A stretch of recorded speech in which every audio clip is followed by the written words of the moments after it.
have never been done before. We the people tell the government what to do. It doesn't tell us. We the people are the driver. The government is the car. And we decide where it should go and by what route to do. We the people are free. And I hope we have once again reminded people that man is not free unless government is limited.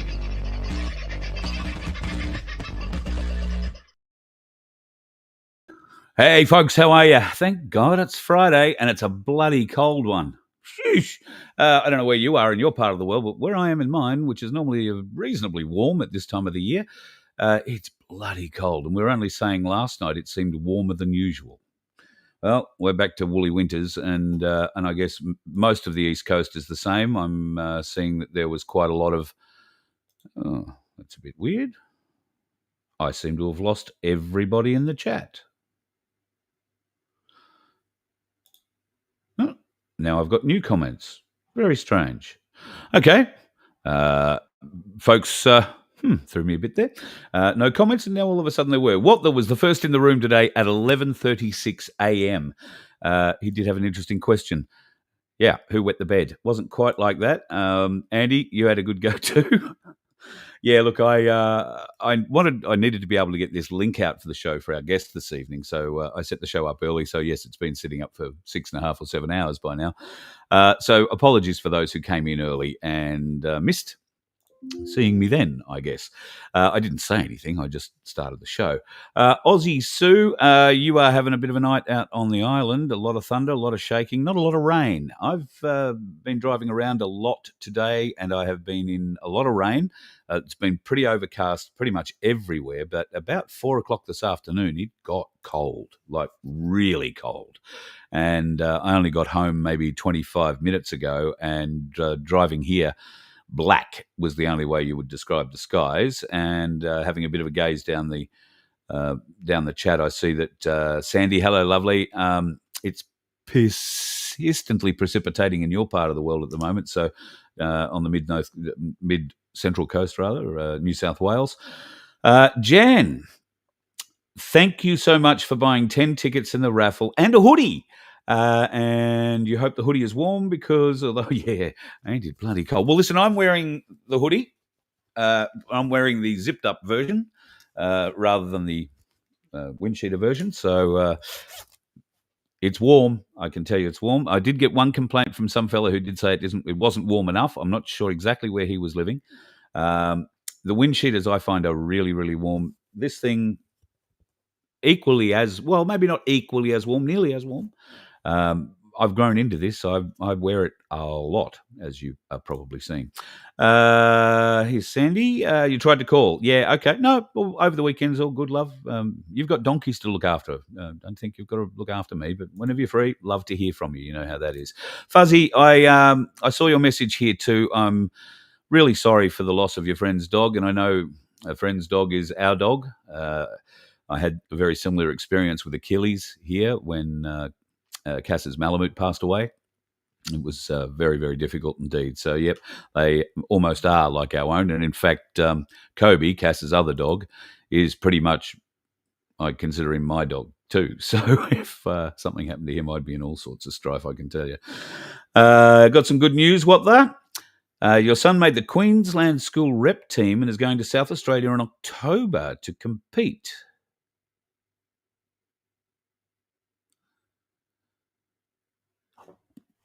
I'll go to the next one because I'm thinking October, going from Queensland to South Australia, Aussie rules, but not in October. It's in a sport that is relatively unknown. Human-powered vehicle racing. It's a 24-hour enduro. I might be a bit basic, and I'm very proud for you and for your son, Walter. That's bloody great news. Please, if he wants to be a reporter and do a report for us, we'd love to know how he goes. Or if you want to do it, love to do it. Human-powered vehicle racing. Isn't that a push bike? Don't they have cycle racing? Or are we talking not the solar-powered race that runs from Darwin to Adelaide, but a similar kind of car, a pedal kind of car? I know I've seen some of these pedal driven human vehicle racing machines, and they are spectacular and capable of cruising at 100 or more kilometres an hour. So, unless I've got my wires crossed, love to hear more about that, though. And we will do that when I get up to the Sunshine Coast eventually. It will happen. I had sort of hoped it would happen this weekend, but the way finances are going, I can't swing it. It'll be just a bit hard. So we'll have to wait until next week and see what happens there. But I will have some time next week, during the week, and potentially the weekend. So we'll figure that one out. Hello, Connie. God love you. I hope you and Alan are doing well. The gorgeous Sunflower. I hope you've rested up after throwing around, however much stuff you carted yesterday, and your hands are feeling all right, darling. And my best to you, Rick, and the rest of the family. G'day, Phil. Hope you are doing all right, brother. The Cunning Linguist is in doing all the things that the Cunning Linguist does. So nice to have you in too, mate. And who else have we got? Oh, there's a whole heap. Tony, all the usual crowd. G'day, Paul. What is the price of silver? I haven't looked today. Ainsley Bullion are the people who I just hit A, and it comes up on, and $58.78, it says the spot at the moment at ainsleyBullion.com.au. And gold looks to have gone down just maybe $5 since yesterday is what I recall it being. The gold-silver ratio, always the number to watch, still on the way down, 87.4. I think it was 87.8 last night, wasn't it? Or 88. So keep an eye on that. There is well, I got sent a very interesting link today to a series of videos to do with why silver isn't where silver should be. These are on a different streaming channel. And I haven't had a chance to look at them or verify it or, give it a look yet, but I will hopefully over the weekend get a chance to listen to a couple of them. And I'll share those with you if that is the case, if they're worthwhile listening to. So keep an ear out for that one. I'm trying to skip down very quickly, so if I miss a few, I'm sorry, and I'm going to miss many. G'day, Margot. Hope you're doing well, darling. And, what was active tonight? Katrina, nice to see you in, and the Silver Fox as well. I'm trying to scan things. Hello, Peg. And I reckon I'll just about leave it there. Demonk. What am I saying? It's a new one for me. Right. I'll have to come back and have a look at that one. I don't want to hold our guest up any longer than is absolutely necessary. Tonight, folks, I've been plugging this now for some weeks. I'm just marking things. Wendy, I've just seen your comment. I'm marking it so I can go back to it and read it later. I've been plugging this particular chat now for a number of weeks because I think it is extremely important. It's not something I had given a great deal of thought of because of my situation. However, many of you aren't in my situation. Many of you are in a much different and I hope much better situation. When it comes to your relationships, when it comes to the relationship you're now in, and maybe this isn't the first relationship you've been in, wise, and do you have a will? Have you protected yourself? Are you looking after your family? Do you know where your wealth is going to go when you pass? And how is it protected? So using the headline, Protecting Your Bloodline, was done to make you think about what that really means. And I know in this particular area, most of us probably think about pure bloods and not being jabbed and all that sort of stuff. Well, this particular bloodline is a little bit different. And to talk more about it tonight, I'd like to introduce you to Grant Abbott. Grant, thank you very much for joining us tonight from LY Legal. Yeah, no, thank you. Thanks for that. Thanks for having me on. It's a nice Friday evening, and I'm in Adelaide, so it's very chilly down here. I know. So it's when it gets into your bones. It's just one of those ones. But it's we've gone past the solstice, or the equinox. So we're on the way up. So it's going to be spring pretty soon. Yes, and that's what we were saying this morning. Last night here was pretty mild. I mean, to a point where one of the blokes here said he was sweating, and almost spring. But no, it's gone back to winter today in a very, very big way. So, and I think it's staying that way right across through South Australia, Victoria, New South Wales, and Queensland, or the southern part of Queensland anyway, for the next few days. So, yes, not going to be pleasant. Bon will tell you it's the warmest winter ever. At the end of the day, and this is going to be the warmest winter ever, and as usual, when you listen to people who have an alternative motive, it's you just got to be really careful. I think it's probably a pretty good precept, particularly for a lot of your listeners, is you just can't trust what's going on, and so you need to really do your research, do your due Yeah. diligence, and make sure you plan properly. Because if you don't plan, that's when things fail. So I had a will made in about 1987. That's not a will. That's a historic document. It is an historic document. Now, the only reason I had a will made then is because I'd just been married, and my wife at the time decided that we were both going to go and get wills. So, as a dutiful new husband, you always try and do what your new wife says. So that's what I went and did. And that's the last I've ever thought about it until pretty much recently. Now I turned 60 before the year is out, and maybe I should be thinking about a will. Now, I'm not in my will. I've got nothing to leave anybody. I don't have second marriages or other relationships or children or all that sort of thing involved. So I'm probably not the ideal person that we're going to speak about tonight. But blended families and the legal mess you can get into with a will, even if you think you have a legal will and you've made it very clear what your intentions are, doesn't necessarily always mean that's the way it's going to play out. Now, there's actually 2 points I want to just pick up. First off is, so I've developed a whole lot of precedents that have been quite, I suppose, the first in the world. So we were one of the first ones ever to build a digital will, so you could pass your crypto on via a special digital executor, and we did that in 2018. Wow. 3 years ago, and you'll like this one, and it does apply to you. And again, I use a lot of AI in our legal firm, and I'd say we're one of the most preeminent legal firms around the world doing that. And we built into our will, not many people use it, is an AI likeness. So, for example, it's just gone down in Denmark, it's the first one, where you can actually, for example, you or me, particularly if we're personalities, but we can copyright our voice, our look, etc. And that makes a difference because, again, the last thing is, let's say something happened to you yesterday, and then next week we've got a AI avatar, or we've cloned you, and we keep on doing your show, and then we start pushing crypto, or we start pushing Trump coin, or whatever, and that's coming down the track, and you want to keep that sort of stuff in the bloodline, which is really important. So that's sort of the first one. So you may not think it, that you have much, but you do. Obviously, you build up an audience. So there is some gravitas and some value there.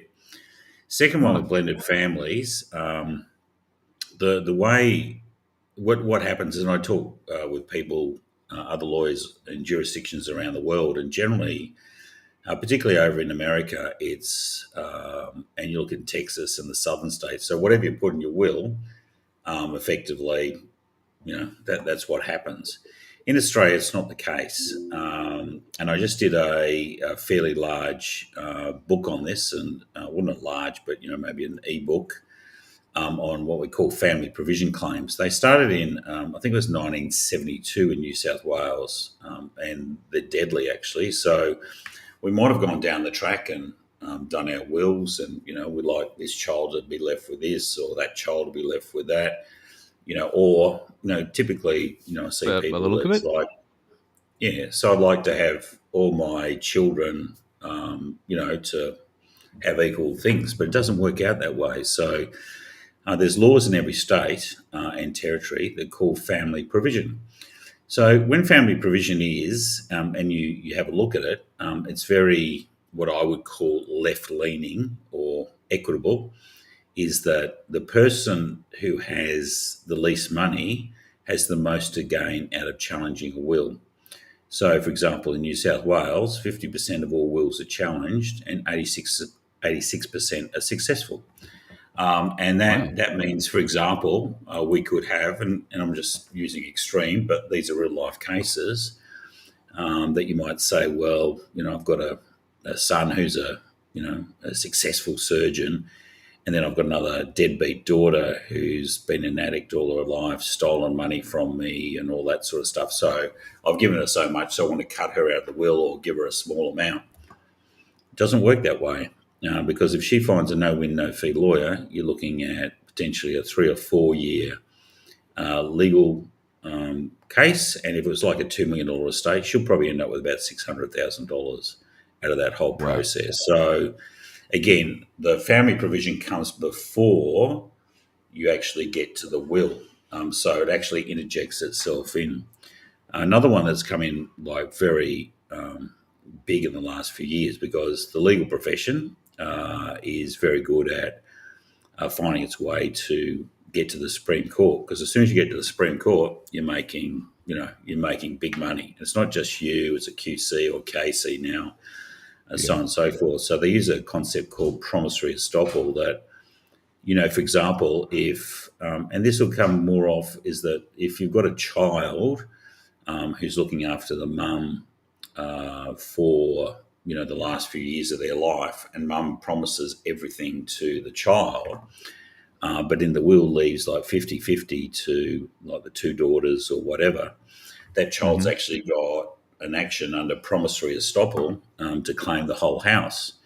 So what you might think is going into will, and this also implies for intestacy where you don't have a will and then it's based on a formula, that these sort of claims are regularly made. And it's one of probably the most profitable areas of the legal profession. Normally, and I've been, we've got to get into blended families. I've been divorced before. If we have a look at that divorce, it's usually between two people and it ends after 2 or 3 years. But in an estate, it can be between 4 or 5, 6 or 7 people. So the lawyer's idea, because it's adversarial, is to get everyone to fight with each other, because the longer it goes, guess what happens? Yeah. The lawyers win. Yeah, absolutely. That's the whole game of law, and people don't understand is the lawyers will win, and it's always going to be the case. And that's why, for example, if the tax office, so my original starting is with the tax office, is if the tax office wants to take you on, they'll spend the money to go to the High Court, because for them, they don't care, because it's the government money, our taxpayers' money, that is then fighting the little man. So I find that that's a tough one, but we can protect ourselves for that as well. Blended families. So let's talk about that in a bit more detail. And I think most people's immediate thoughts of a blended family are, somebody, maybe a fella in his 40s, gets divorced. He's already got 2 kids to his first wife, winds up remarrying and winds up getting another 1 or 2 kids there.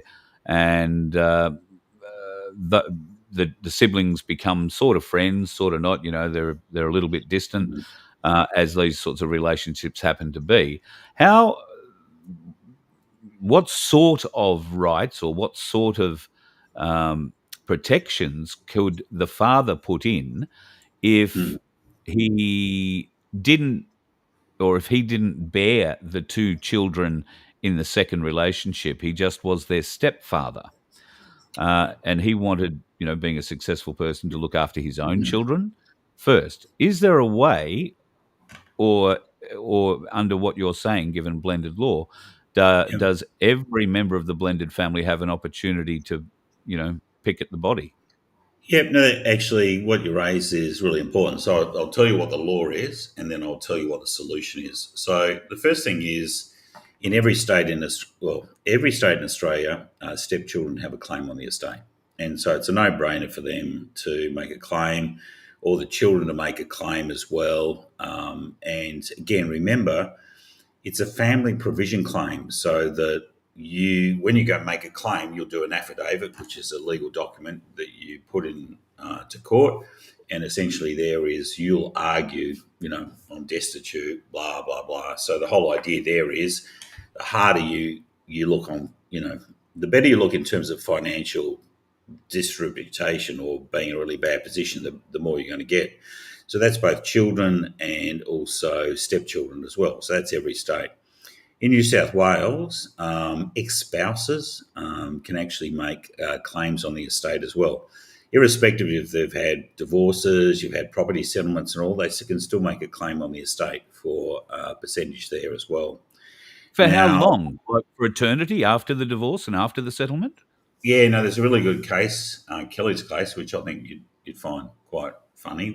Well, not funny, but a gentleman had passed away and given all his money to his wife. His children from his first marriage made a claim, which would be expected. But the court went back, or not the court, because what happens with the lawyers, they're going to want to, because it's a percentage fee, they're going to want to find as many people as they can. They went back and found the first wife from 30 years ago who was able to make a claim on the estate. They looked back, and it's in the court documents. It's like they went back and looked for the second wife 27 years ago. They were married for 2 years. She was Filipino, and the reason the marriage broke up because she was already married to someone in Manila. So that broke up, and he got rid of her. But the legal counsel still went and looked for her because she had a valid claim on that estate. So again, when we start to have a look at the blended families, and because I do a lot of work with Freedom Financial Solutions, and what I do is, I'll sit down, and if you've got a blended family, what we need to do is look at where your equity is, and if it's in your assets personally, and I'm going to come around to a really good situation as well that's probably going to apply to you. But if it's in your assets personally, the idea is then we can use some strategies to keep the name and the title in your own name. So you get the principal place of residence exemption, we get whatever tax benefits if you've got negative gearing, but we can shift the equity over into a trust. And once it goes into a trust, and we use family protection trust, it's a blend of what I've learned in the US and the UK with a long line of succession that also when, for example, the gentleman you're talking about passes away, he's got 2 children that are his bloodline, it splits amongst them. And that also protects them from litigation, but more importantly, family law as well. Because it's not only just what we've got, it's when it's passed on to the next generation. That's where family law can be absolutely devastating, because if we give a bequest to our children and they're a relationship, I've seen people within 3 days of getting the cashola that there's separation papers put on their doorstep. Wow. Yeah, absolutely. In fact, I do know, I won't say any things, but I do know people who have married for the potential that their marital partners' parents are going to die and leave them a lot of money. Now, it may not be you, but the other one is also, I know, sorry, I'm blowing your mind. I'll give you a true case in 2022 in New South Wales, Calp and Calp. So Dad and his wife had been together for 57 years. So these guys were in their 80s. By that time, if you've been with one partner, you deserve a good bottle of Moe or something. Yeah. Anyway, he passed away, and he had been married before and had a child before, and all the assets were joint. And I think this is pretty important. So that it meant it automatically went. So he had cash, shares, and the family property all went to his surviving spouse. So virtually meant he had nothing because for the estate it was nothing. Stepson had an accident. He was a ski instructor, was in his early 50s. He was able to make a claim on the estate, and the court awarded a $600,000 amount to go to him, which meant the father or the stepfather was in a position that, or the stepmother had to sell the property, downsize, in order, and this is a place they'd lived in for 50 years or more, in order to look after the son. And the courts don't care because it's family provision. And look, I can tell you so many stories. I could even tell you don't. We're talking about wills now, and if there's money involved, I see children, with all due respect, going to the like New South Wales, NCAT, all the administrative tribunals, seeking guardianship over their parents when they're a bit senile, because then they can control the estates. We had one recently where there were a couple of kids who had enduring powers of attorney who borrowed $1.8 million from their mum. And the other kids, so it was a family of four, didn't get a raspberry out of it. So they ended up having a court case there.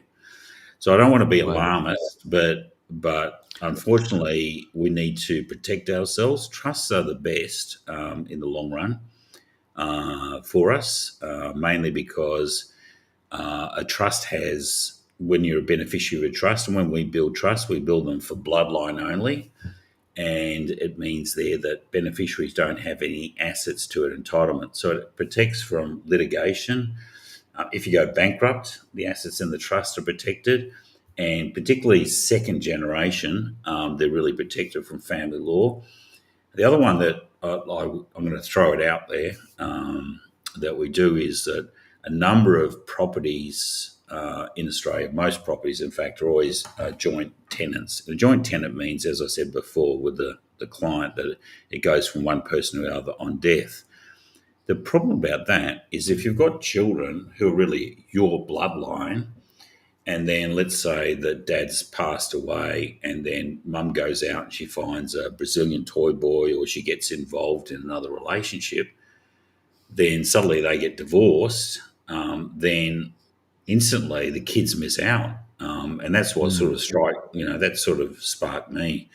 And I see that all the time. In fact, I dealt with some clients recently that, and in fact, I'll be a bit blue here, but mum was living in Canberra and she'd had a relationship for a couple of years with a gentleman, which meant once you hit the 2-year mark, instantly you're now caught by the Family Law Act.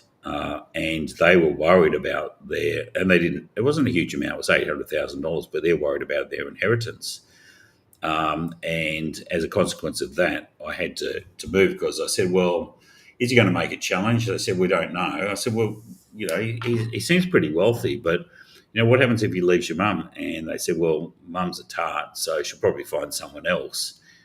So what we had to do is make sure the equity was actually put into a trust and was protected for the bloodline. And I think you have the British royal family, or the Crown estate, where does that go? Always to the bloodline.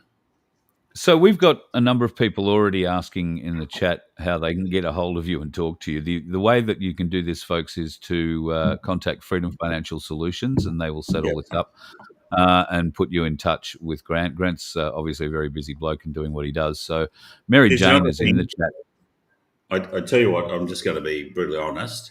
Unfortunately, the first edition was sold out within about a month. You can still go Grantley Abbott Family Wealth Protection. You can get it on Kindle, but a second edition will come out. You read that, and that's going to give you the download on everything around family wealth protection. So we thought about this as a young family, a young blended family. What happens when mum's in her 80s and finds a new lover after dad dies, and that person has a 60-year-old deadbeat son who decides to move in with them? The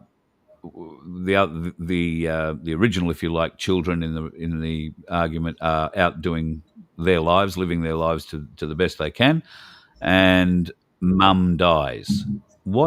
How can you protect your wealth in that way?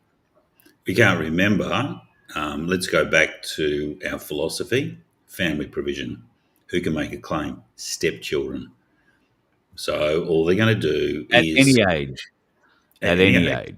Yep, 90. It doesn't make any difference. So what they need to do is, generally, most people, if you've ever been involved in litigation, it's very, very expensive.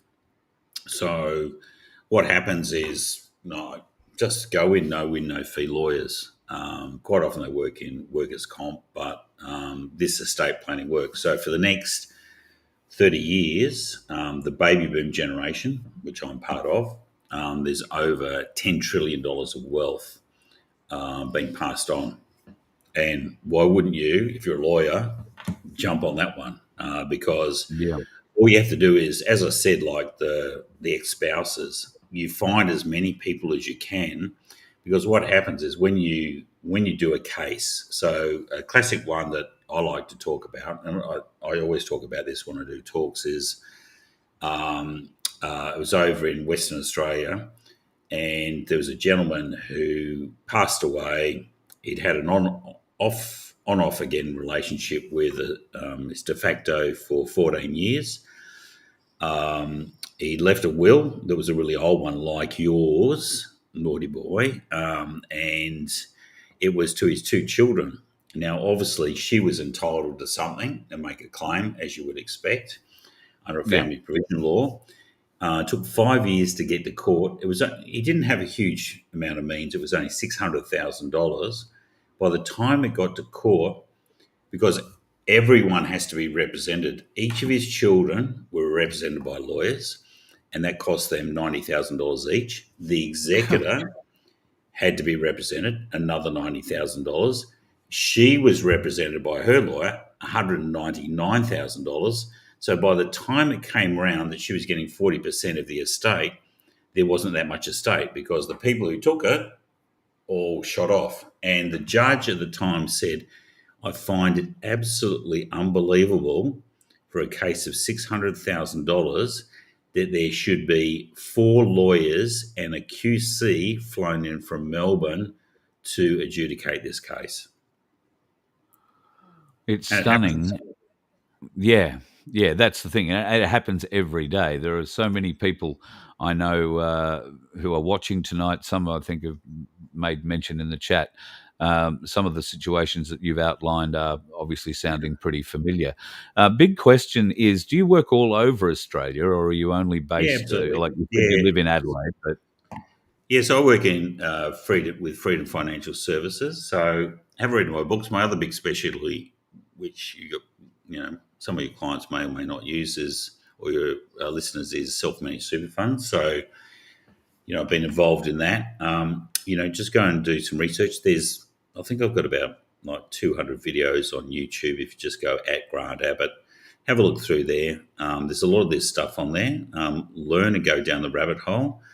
I think the most important thing is that generally what happens is Mary Jane will do up a background paper, and then what we do is we get together about 30 or 40 minutes, and I just diagnose, it's a bit like a specialist. I just diagnose all your risks, and these are what the solutions are to that. yeah, And then what happens is we do a strategy paper.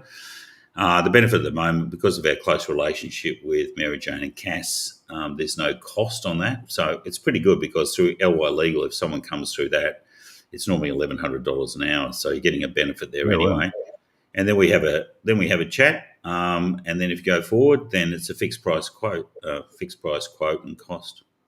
Yeah. So it's and every person will present you with a different scenario, which will require a different solution. So, Correct, yeah. it's not so much a one sort of answer fits all kind of thing. It's nothing like that. So, No, everyone will be a little bit different. Like I always use, and it's not, I might have clients or people who've been happily married for 50 years, but they're worried about their children. So I always use the story that my daughter Sophia, who's 26, she had a really good friend whose grandmother thought she'd do the right thing. So instead of waiting for a estate, she gave her a $2 million property down in Brighton in Melbourne. What transpired, and she was only 25, she'd been living with a boyfriend for 4 years who upped and left, got a family lawyer. The property had to be sold. He ended up with $900,000 out of that whole thing. Whereas it would have been a lot easier if the grandmother had set up a trust, a family protection trust, put the money in there, and then lent it at a nil interest rate to a granddaughter, because then when it came out of matrimonial property, there wouldn't have been anything there. So again, it's exactly the same deal because the granddaughter's got the property, but it's cost them an absolute fortune. And from that, it's also had a significant impact on her mental health. Oh God, it would, wouldn't it? Yeah, absolutely. Yeah, it would be shattering on so many levels. Folks, if you want to reach out and set up an appointment with Grant and the Freedom Financial Solutions team, I don't have a direct email address that's best for you to go to them. So send it to me, Carl at vofhq.com, and I'll make sure that Mary Jane or Cass gets these emails and they will be in touch with you. So Carl at vofhq.com, and we will put you in touch with Grant and his team and the Freedom Financial Solutions team. Of course, if you've been watching us for a while, you'll be very familiar with the self-managed super fund solutions that they provide, and Ainsley Bullion have been nothing but wonderful in supporting that process for everybody who wants to go through. When it comes to let's just go back to wills for a minute. What's your advice? I know I'm not the only person who hasn't thought of a will since 1987. There are some people who haven't thought of them at all. Give me the downside of having either an extremely old historic, as you put it, will, or one not at all. Well, what happens if you don't have it at all? Then there's a formula that comes through with your old will, because it relates to marital. It's just doesn't work anyway, because if you've been remarried before, so it's virtually like having no will anyway.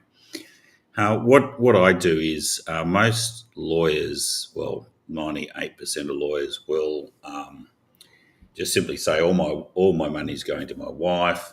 Then if she's not alive, it goes to, or he's not alive, it goes to my kids. And then if they're not alive, it goes to tertiary. So that's a standard one.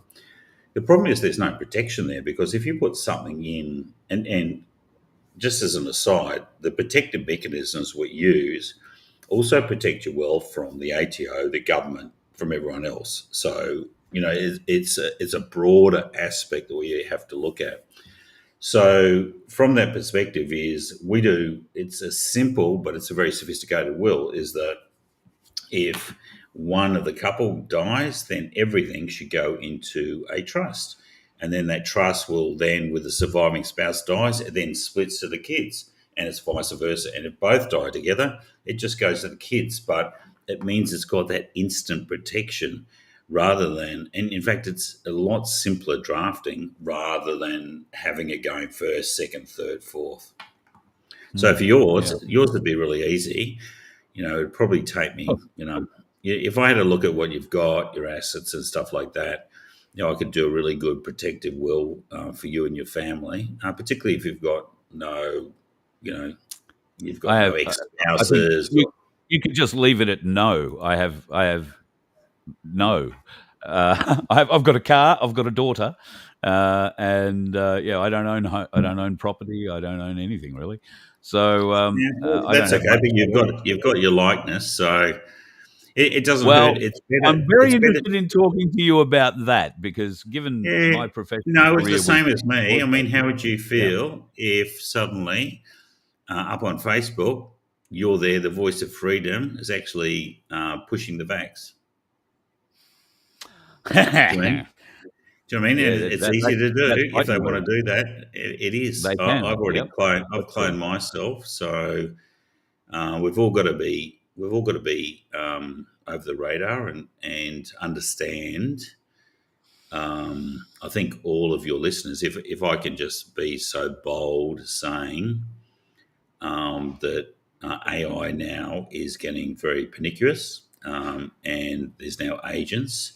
The tax office is trialling systems where they'll be able to do audits of 1 million people or more, at a time. And when you do that, if you've got reasonable assets or equity in your home, you need to have protection, because if those guys come for you, they can spend whatever they want. Before, there's always been that process that you need to have a human person to do an audit. Now they don't need a human person anymore. And look, we all went through that COVID disaster and saw what would happen. So AI's got a fantastic side. It will cure cancer. It will do some amazing things. But if you have a look at China and all that, it's also got a very deleterious side as well. And we need to protect ourselves and our family and our bloodline from that. get all the information, folks. You can get it through LY Legal and Grant Abbott, and the way to contact them is through Freedom Financial Solutions or me, Carl at vofhq.com. I'll make sure that Mary Jane gets everything. And Grant, I'm going to be in contact with you about this protecting myself, given that absolutely. It'll be really easy. Oh, mate, I battle every day. I've got AI trying to steal my voice, given that I do voiceovers and all that sort of stuff. So look, as I said, we were the first. I was the first ever. As soon as I saw AI, what it could do, it was the first ever legal firm in the world to actually include that in your will. So again, it's about what asset. And you're saying, look, I haven't got much, but you have, because you've got a population, a radio population, and you've got to protect yourself for that, because it is so, as you said, it's so easily replicated, because you have got a good voice for radio and for these sort of things. And if you don't protect it, then before you know it, you could say the wrong thing, and then they come after you. Yeah. Yep, 100%. Grant, thanks for spending a bit of your Friday night with us. I really appreciate it. Yeah, my pleasure. It's been a very informative chat, and I'm sure that many people will be reaching out to get more information. I know there are a couple who are bound to be doing so right now. So could we call on you in the future with more legal questions along this regard? Yeah, absolutely. That would be great. Look, my specialisation, particularly, as I said, I've written 5 books on self-managed. I'm writing another one, my top 50 strategies for self-managed. So for any of your clients who have super or self-managed, I'll show you how to turbocharge and how. And also find, like, I deal, particularly for the older generation, they've been sucked into doing negative gearing outside of super, but it's 10 times better doing inside self-managed super funds. So whether you're younger or older, I'm more than happy to give you a few strategies on that one. And the good thing about that, it's not protected, and that's going to make you money. Yeah, exactly right. And if we can get the younger ones into it, God, my father and mother both spoke to me about super when I was, getting into the workforce, and then unfortunately I got into radio, which didn't pay much, and if it did, the radio station either went broke and didn't bother paying the super entitlements, or the plug who ran it ran off with all the money or whatever. So it's not really a big part of my life, but I know it is a huge part of many others. So look, a lot of people have made investments through. I can tell you, I've had lots of people that have got properties, and they've ended up selling the properties and putting into the money in the self-managed super fund and buying another property, because simply the tax is just unbelievable there. Yeah. Awesome. All right, Grant, thank you very much. I'll let you go and go back to your Friday night or commence your weekend, and look forward to talking to you again soon. Lovely to see you, Carl. Good luck, and don't get too cold, buddy. Oh, no. I got my hoodie on, mate. I'll get Vince to deliver one to you if you need it. You'll be fine. Yeah, I'd love to, and I'll get you one of my family wealth protection books too, buddy. Oh, wonderful. Thank you. I would really love that. I would really love to read autograph and everything. Perfect. Excellent. Okay, thank you very much, Grant. Thank you. All right. Have a good night. Well, there you go, folks. Protecting your bloodline. There's a lot more to it than what you may originally have thought it being. And I guess we all have been guilty at some stage or other in our life of being made aware or having beliefs that are steeped in American law rather than in Australian law. We watch a lot of American TV, and we, for whatever reason, think that Australia has the same laws. We don't. For instance, you do not have the right to a phone call when you're arrested in Australia. In America, you may, but they might give you one here in Australia if you ask, but you don't have a right to it. There are little differences, and those little differences are things that count, and it's great that there are people working on our side of the law, like Grant and others, who know their way around it and who will help us step through it. And if you have taken advantage of your own self-managed super fund, setting up your own self-managed super fund, whether it be prior to Freedom Financial Solutions or through them, then I couldn't recommend the books that Grant's authored enough. Cass has spoken to me about them prior to tonight, and or it may have been Mary Jane. And these books are wonderful for giving you strategies of how to grow your self-managed super fund, not just sit there and wait for the gold or the silver to go up. So really, really worthwhile getting into. I saw a couple of questions about gold and silver. I think it was all explained in the chat. I think someone, whether it was Cass or Mary Jane from Freedom Financial Solutions, sorted out the questions around the Ainsley Saver account. For those of you who aren't aware, you can buy gold and silver in fractional amounts, whether you want to put away $10 a week or a fortnight or a month, or $100 a fortnight or $100 a week, or whatever you can afford. You can put it into your Ainsley Saver account. And yes, of course, $100 of gold is not going to get you very much gold, so they're not going to deliver a couple of flakes in your hand for you. What they do is they keep it in a ledger, or they have a bank of gold and silver product that they keep on hand at all times, and every transaction is covered. So your 15th of a dollar that you put forward every week into that Ainsley Saver account gains you access to another 15th of a gold bar that's sitting in their storage, so to speak. And when you get to a quantity that you own that you could go in and take out, let's say anything from 1/10 of a gram, 1 gram or a half gram, I think there are even those, through to a tenth or to a half ounce or to an ounce of gold. Once you've paid that amount of money into your Ainsley Saver account over time, then you don't have to leave it with Ainsley. You can walk in and say, I'll get my coin now, please, or I'll get my bar, or whatever it is. So it's covered at all times. You are 100% safe. They don't issue. I'm pretty sure they don't issue paper or anything. There will be an acknowledgement once you go through the Ainsley Saver system that this is your holding, and that is a legal acknowledgement. So I don't think there is any kind of paper trail. And Ainsley Bullion are among, if not the most respected in the business. They've been running for over 50 years, so they're worth looking at if you are in the precious metals market. And do not forget about platinum at the moment. Platinum is going off. It's outstripping everything at the moment. And for those, not that it's an Ainsley Bullion product, but keep an eye on copper. Just between you, me, and the gatepost, keep an eye on copper. Folks, we do have a lottery going at the moment. Sandy and the wonderful family down there at the Good Samaritan Donkey Sanctuary need another bale of hay, and we would love to be able to supply the biggest possible bale of hay we possibly can, and maybe a bit more. Who knows? But we can only do it if we can give you $750. I know it sounds silly. We can't help the donkeys unless we give you $750, but that's how it works. That simple.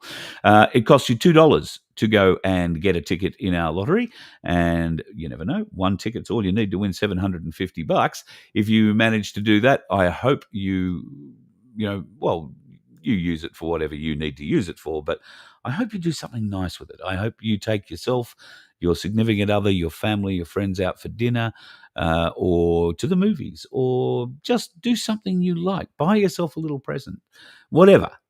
It's just what we want you to do with that money is make you happy. Doesn't matter what it does for everybody else, but that if you choose to share it with others, I'm sure that'll make them a little bit happy too. But you'll only get a chance to win it if you are, as they say, in it. So I'll post up into the chat right now the link, because I always get yelled at for not putting it in there. And if you click on that link, it'll take you straight to the site. We've got 467 sold as I look at it right now out of 750. Vince is going to ask, no, 487 sold out of 750. So what's that leave us? 23. So 223 tickets left. At $2 per ticket. Folks, if you can't help us out with that over the weekend, well, I'd be amazed. And let's hope by Monday we will be able to announce another winner of $750. That would be our third, I think it is, as we go forward. So I know the two previous winners have already received their Donkey Sanctuary packs, and I'm unsure. I'll need to speak to Sandy. I'm not going to dump her in it, but she may well throw another donkey pack out for the next winner yet. You never know. If you are looking for a little bit of donkey merchandise, you can get it at the Good Samaritan Donkey Sanctuary website, just between you, me, and the gatepost, and they're a bit wet. They're a bit wet at the moment down there. Where can you buy copper? What a bloody good question. At the moment, I would say the only place you could buy copper is the stock market. It's not traded. You can't go in and buy a kilo of copper somewhere. Well, you probably can, but I don't know where, maybe a scrapper. But it's also a hard metal to hold a lot of, a bit like silver, I suppose. But yes, copper mining, copper production, anything like that, I think is worthwhile getting into at the moment because it is going gangbusters. They're opening copper mines all over the world. And apparently the only place they're not reopening copper mines is Australia. And we've got some quite good ones here, apparently. Anyway, that's what's happening. Lone Ranger's ass is the closest thing to silver. And on that note, we might end for a Friday night with a bit of a giggle. I enjoyed that tremendously. Well done. Thank you, folks, for your support this week. And I've been very lucky to catch up with a number of you this week in various different ways and means. And it's been fulfilling for me. You've really lifted me up. Thank you. You know who you are, the people I've run into this week. Thank you so much for everything that you do and for the love that I get in this chat. There are so many of you to name. Connie, I think I've just polished off the last of the soup, just letting you know. I think I did that last night. And it was wonderful, as always. And to everybody else who's reached out, making sure that I'm okay, I really appreciate it.